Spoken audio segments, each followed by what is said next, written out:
Danny Baker's Breakfast Show. Weekday mornings from 6. Danny Baker on BBC London 94.9.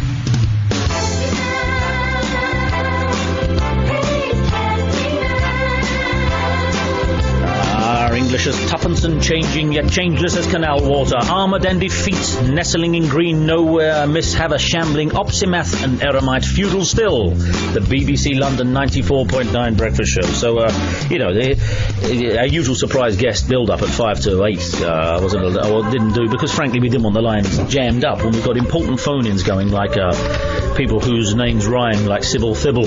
But we'll put that aside, because Ian McShane's good enough to be with us this morning. Yes, Ian McShane is good enough to be with us this morning. I know usually we do have authors I have to build up a bit, but occasionally we do get a blue chip guest, but we try not to panic. Ian McShane's with us. Ian, why are we all gathered this morning? Why are you currently on what I believe is called the circuit? What are we here to talk about? My impending second grandchild. I think that's why I'm here. But at the same time, that's very good. Have you really? I've got one called Oscar, he's 3, and another one's coming in August.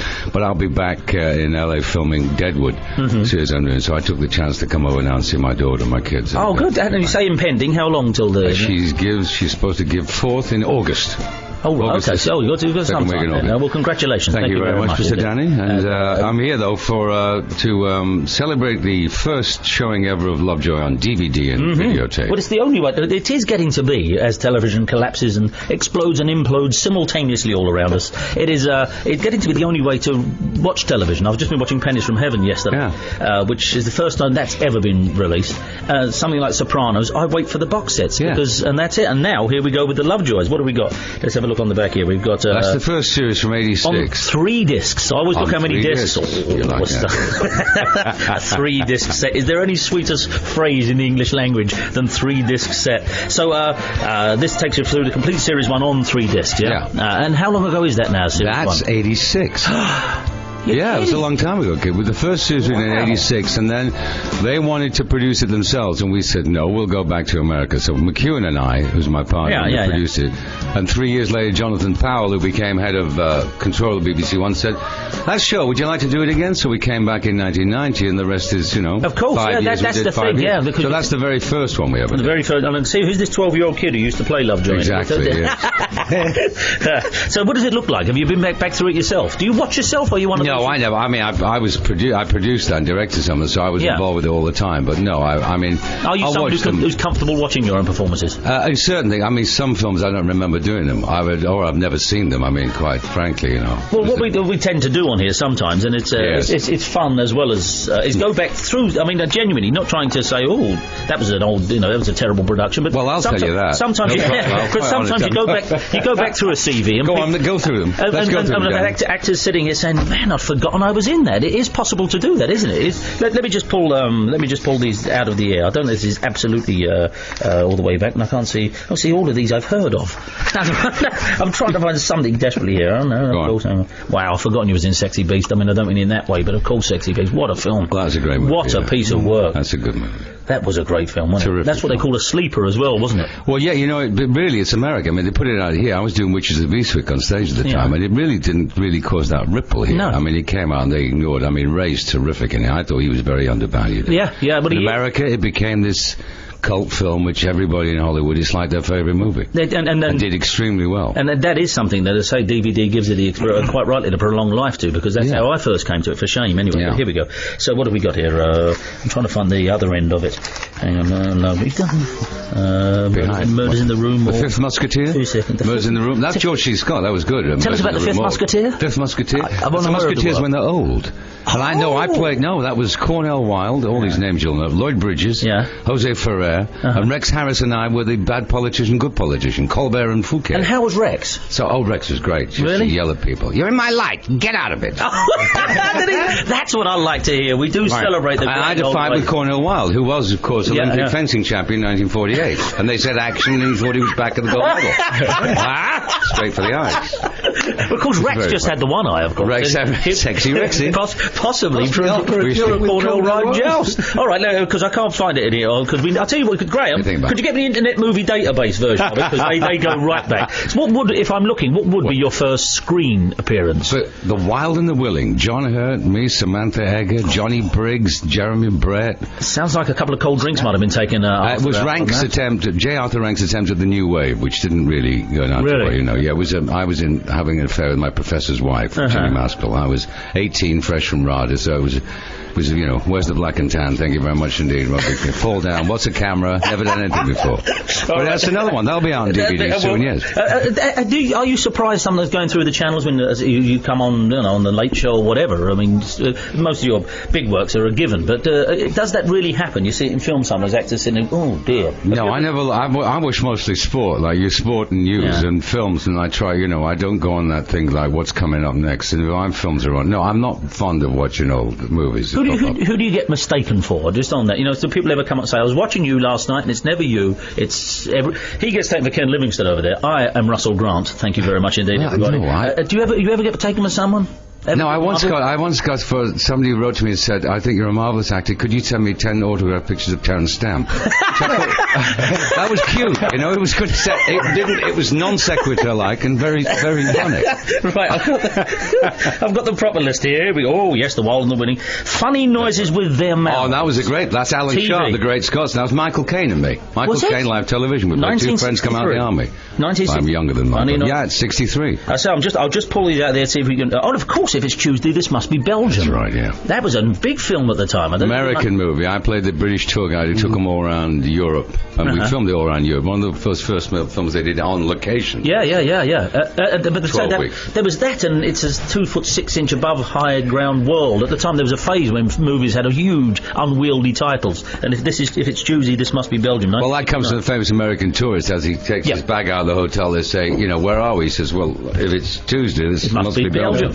What would you say is the happiest set you've ever been on? You got Murder Your Dog. Lovejoy, which was a great set. The one I'm doing now, which is Deadwood, which is a Western series, which is HBO. Have you heard about that? Yeah, certainly. Yeah, that's really fantastic. HBO that's the money these days, isn't it? If you're going to be somewhere, you might as well be there. Yeah. And does it feel like that at HBO? Because they have. No, it does. Yeah. Sure. Well, they leave you alone. They hired this guy, David Milch, who's the creator of NYPD Blue. Sure. Yeah. Who created Deadwood about, you know, it's 1876 Deadwood, the giant big gold rush is where Bill Hickok died. And they just left him alone. So we're out there. We'll be out there on July 26th, and we'll start filming, and they'll So I was looking at it the other day, and it's got that. I mean, as soon as you see that HBO and the pedigree of people in it, and yourself and stuff, and you think, oh, this is now the beginning of, like we just had the huge, epic ancient history after Gladiator. This is the beginning of the big cowboy thing, I suspect, don't you? Well, you'd like to think so. I mean, this is dark, and it's like Unforgiven in a sense. It's not they keep saying it's the revisionist Western, but it's not. It's about the beginnings of justice, American capitalism in the West, and how, you know, for every guy who's there to actually, for a minor or a real reason, there's 10 hustlers there. Well, that's the benefit of that team and HBO. They won't sell the audience short, never have done. Yeah. Yeah, McShane's good enough to be with us, promoting the first time on DVD, the 3 DVD box set of Lovejoy. And you were saying that you've done the whole the voiceover thing too, huh? Yeah, Charles Webster came out from Delta, and we did like a 2-hour sit-down. I told them about how the series started and how it came to be, and the actors and introduced it, so it's all on. How does that work with those commentary things? Are you literally sitting there watching it, or do they match it all up afterwards? No, he came on, we just put a camera on. I just did I did like an hour, I just sat down and paused between each when he taught and asked me questions about Series 1, how it went off the air. We came back again in 1990, and the people, how it was cast and how we did it, and then they just edited into whatever. I haven't seen it, but they'll have edited into on all the discs. And all right, let's I must say, we're at Lakeside this afternoon, by the way. I've got to say that. Lakeside signing this afternoon. We'll give all the details. We always wrap up embarrassingly thoroughly. We give every phone number out, and apart from asking people to come along and meet you in person, I think that'll all be wrapped up right at the end. But when were you first choice for Lovejoy? Well, I produced it, so I know, but that doesn't always mean you. I was looking at the time for something, not for somebody else, looking for something for me. Yeah. Oh, I see. And I read this, and I read it coming on the way over on the plane. I was coming over to do some Roman epic in '82, I think, in Morocco. Yeah. And somebody had sent me the book. Said, if you ever fancy a show, Lovejoy's very good. And I read it. I thought, it's a really good idea, you know. I mean, it's in a part of the country which is beautiful. Everybody thinks they like antiques. The character's an anti-hero. You got a lot of character. And I wanted Ian Lafreniere to write it. He's perfect at writing that kind of comedy drama. So I phoned Ian, who was Alan McEwen, who was managing Lafreniere and Clement, and we met, and we made a deal with the BBC, and we did it. And that was it. No, it's just sometimes actors say, no, I never thought of it for myself, and I was kind of, you know, forced onto it at the last minute. But this is all. No, I saw that for me, because I hadn't done anything for a while here, and I wanted to come back and do something which I was, you know, part of creating it as well. And how's LA working out for you? Because I know you say you're out there doing. I'm going back to do a film called 9 Lives as an independent movie at the end of June, and then we start Deadwood again in July, so that'll take us through till next January, February probably. Is it quite the when you're making like a big, obviously a massive series like Deadwood over there, notoriously we hear over here that within 10 minutes the networks know if they're going to run with it or cancel it. Is it always on a knife edge, every TV series? No, well it is with the networks if you're talking about the big four like Fox, NBC, CBS, ABC, but no, HBO. HBO very different. They run it like a very low key.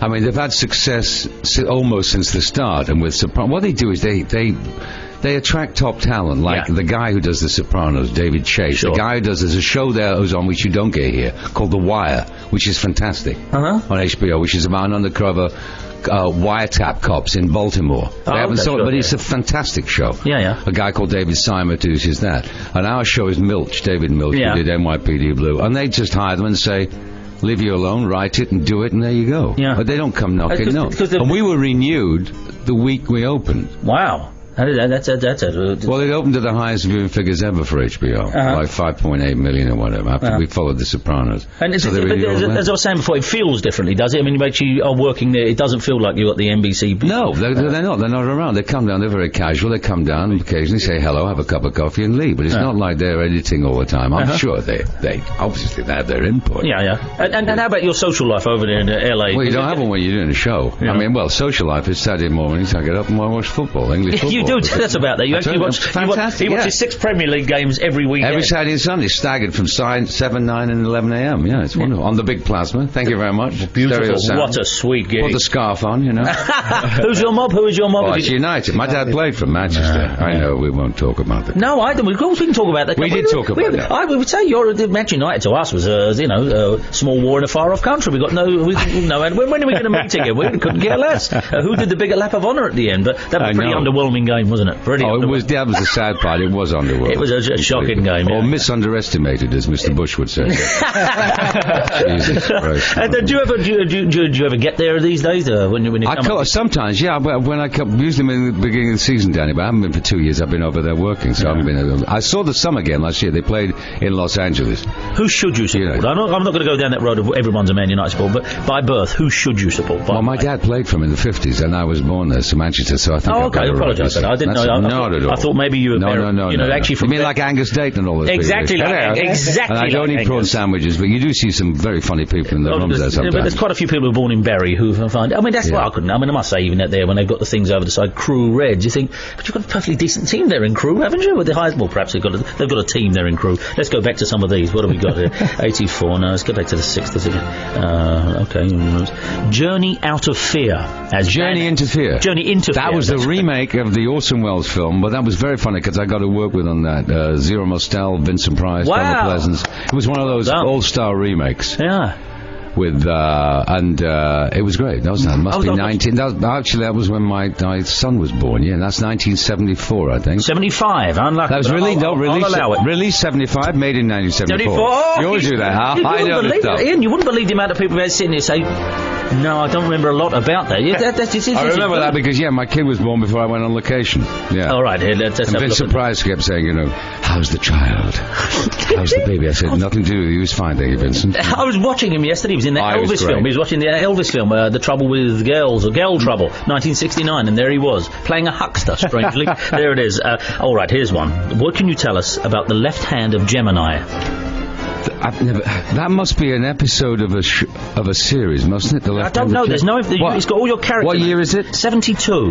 The Left Hand of. The Left Hand of Gemini. I've no idea. I think they must have got me wrong on that one. You picked one I wouldn't know. Well, Gemini 5. Right. 72. Tam Lin. Tam Lin. Ava Gardner. Romping around. Wow. Roddy McDowell's only film that he directed. Wow. Tam Lin. Yeah, it was one of those 60s. You know, a lot of acid taking and trips and woohoo films. A lot of groovy music, and then he goes. Were you one of those? A lot of ectoplasm on the screen going around. Then it would fade to Ada and me romping around in a bed. Every 7 years she takes another young lover. So I think my 7 years are just about to be up on that.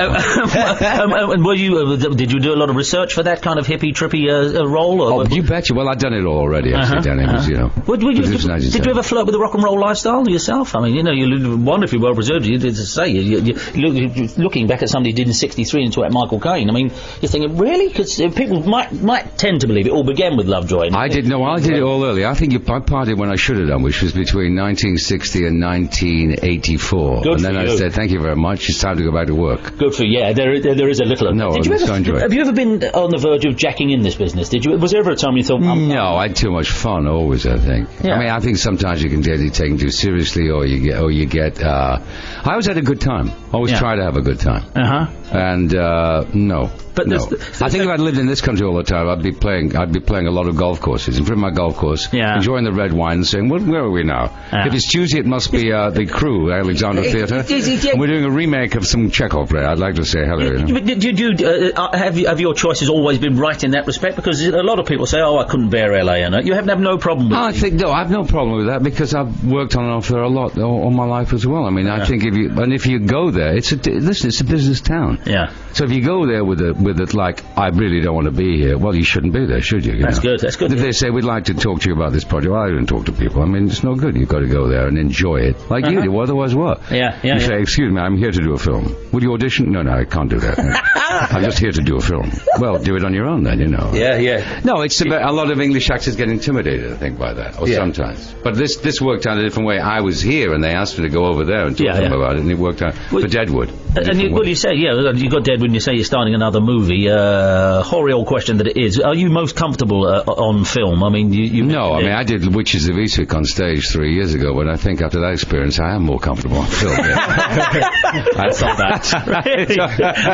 But going back to you paid your dues? Did you? You've done all the repertory theatres. You've done all of that. We did. Well, no, I straight into stuff. Well, I've always gone back and forth now. I've always done like theatre, films, television. Luckily, I've always been asked to be in work. I think a lot of this business is a lot of luck. I mean, a lot of actors I was at drama school with who were terrific. Never saw them again. All girls. Who were your chums then? Who like drama school? Well, Johnny Hurt and I were friends. We had a flat together, and we sort of did our first film together, our first stage play together. And who else was there with me? David Warner, Anthony Hopkins was a year ahead. John Hurt. He's lovely, Johnny. I do a pretty good John Hurt. I do most of his roles. I do a pretty good John Hurt as the Elephant Man, John Hurt as Quentin Crisp, and I've done them to John. Don't you know it? Straight at him, I've done that. But he you know, I know he's to a certain extent cleaned up his act these days. But were you nuts and wild? And did you go on the beer with him a lot? Yes, we did. Did you? Quite frequently. Yes. Yeah, because he can take the pace. Can John Hurt? I know he's looking a bit last night. I saw Captain Carabelli's mandolin, and that moustache worried me a lot, I must say.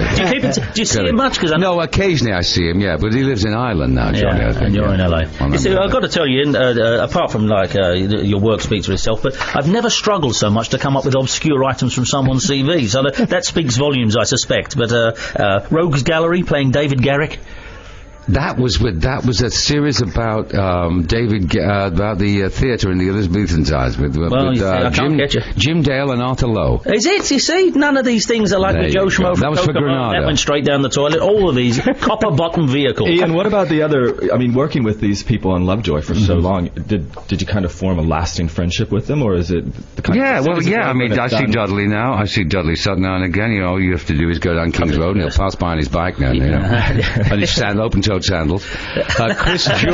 Chris Jury is now directing a lot of EastEnders, and he went into writing. And Phyllis wanted a family life. I was always sad when she left the show first, but she wanted to have doing a show like we did. I'm filming it out of town for 6 months. Social life. And Phyllis said, I'd like a life. So she's married happily and has a lovely baby and enjoying herself. And the inevitable for the 2-hour Christmas special, is that written off now? Is that going to happen? Would that one more time? Is that going to happen with this? Who knows? I mean, I was approached by Sky a few years ago about saying that did you want to do any more Lovejoy? And I said, well, there's a series of books which are very good because we only did like 2 of the books, then with the rest were like generic 1-hour stories. Sure, yeah. So there's a load of books out there. There's a couple of good ones, which wouldn't mind to do maybe as a 2-hour special later on. Who knows? I'm going to say the world awaits, but at the moment we've got the 3-disc set, 9 hours, everybody. That's your kind of box set you want. The 3-disc set, Lovejoy, the complete series 1. That's where we're up to so far. Tell us any other details we have about this signing this afternoon It's at Lakeside, out in Essex, at 3 o'clock. We'll all be out there signing and smiling and snapping and whatever. Okay, and just last, is there any prop from any of your productions that you've taken home and kept? I always like to ask people this. Is there one thing you've taken home? Yeah, there was a little pottery pig with a thing around its neck, which I think was took from Lovejoy, and the Lovejoy van, which they produced at one time, which was very sweet, like a little Matchbox toy. Did they? And the pottery pig, it was sentimental, or because it was worth £250,000? I have a gold bar too, but sadly both of them are fake. Ian McShane, thank you very much indeed. You, Jay. So you stumped us playing the old CV game there. We couldn't find anything out of it. It is Lovejoy, the complete first series, 9 hours of your DVDs. There's the summer sorted out for when it's raining.